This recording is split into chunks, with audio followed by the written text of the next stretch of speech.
Let's dive into a story about struggle, about facing absolutely overwhelming odds. It all kicks off on a brutally cold, dark January night. This is where we meet Ramu, and we get to witness his incredible resilience. Just try to imagine this for a second. A cold so sharp it feels like the air itself is filled with tiny shards of glass. This isn't just a normal chill, It's a physical, painful cold, and to make it all worse, a relentless freezing rain has been pouring down for days. And if you think it's bad outside, well, inside Ramu's tiny, crumbling hut, things are even more desperate. The storm raging outside is nothing compared to the storm of crises happening within. This is where we find Ramu and his wife Radha, just huddled together, staring into a night that feels like it will never, ever end. And it's not just one thing, it's everything, all at once. Their little boy Muna, he's burning up with a fever. The roof is leaking so badly that the floor is just turning into cold, wet mud. They have no food, not a single grain of rice. And as if that's not enough, a cruel moneylender is coming to collect his debt today, threatening to throw them all out into that very storm. And this is the moment where you see Ramu's resolve just harden. His wife is terrified, not just of the storm, but of this moneylender, Seth Girdhari. But Ramu knows he can't just sit there. He has to do something. He says, I have to go. He's going to head out into that storm, into the forest, to try and find some wood to sell. It's his only shot. So, Ramu steps out into the night. All he has is a rusty old axe and a bit of rope. He literally plunges into a world of blinding rain and thick, sucking mud. Just getting to the forest is a battle. Every single step is a fight against the elements. On his way, he bumps into a village elder, Kaka Haria. And this is the first little spark of hope, of community. The old man gives him a really important warning about a dangerous, marshy area, and then he says these powerful words, reminding Ramu that his greatest weapon isn't his axe, it's his own endurance.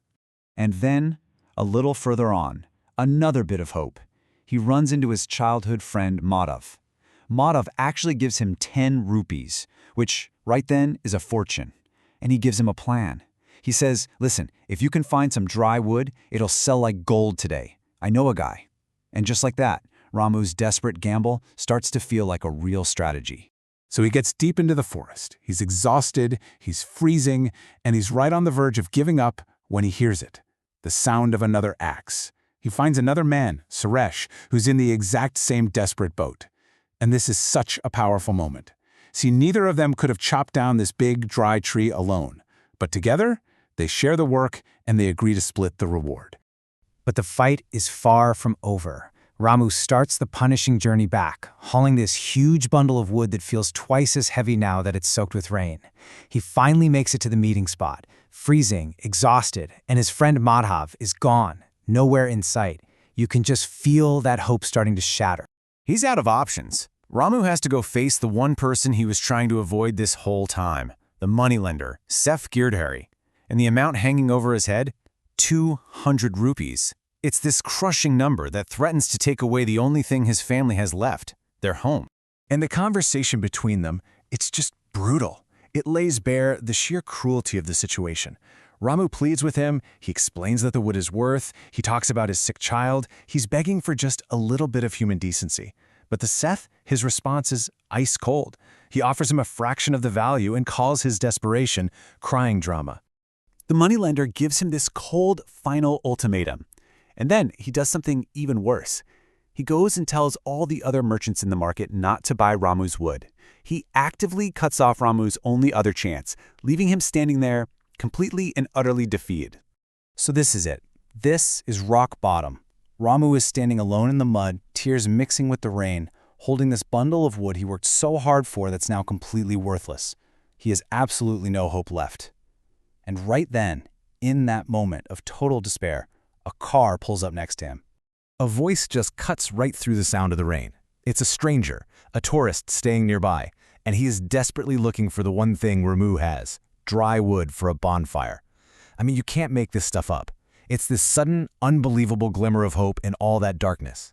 And what does the stranger offer? Not the 50 or 100 rupees that Seth mocked him with. He offers 300 rupees. It is so much more than Ramu could ever imagined that he's just left standing there, stunned, trembling, not from the cold anymore, but from pure, overwhelming relief.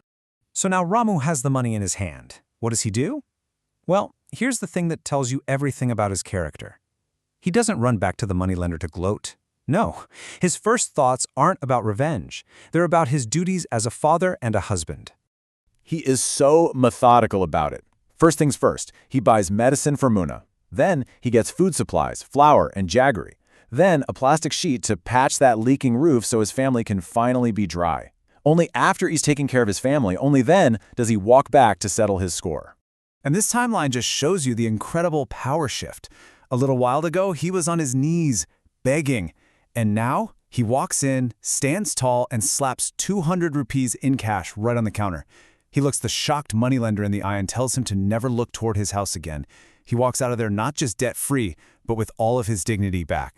And our story ends right back where it started, in that little hut. The storm is still howling outside, but inside, everything is different. Ramu, Radha, and Muna are warm, they're fed, they're dry, and they're all gathered around a small fire.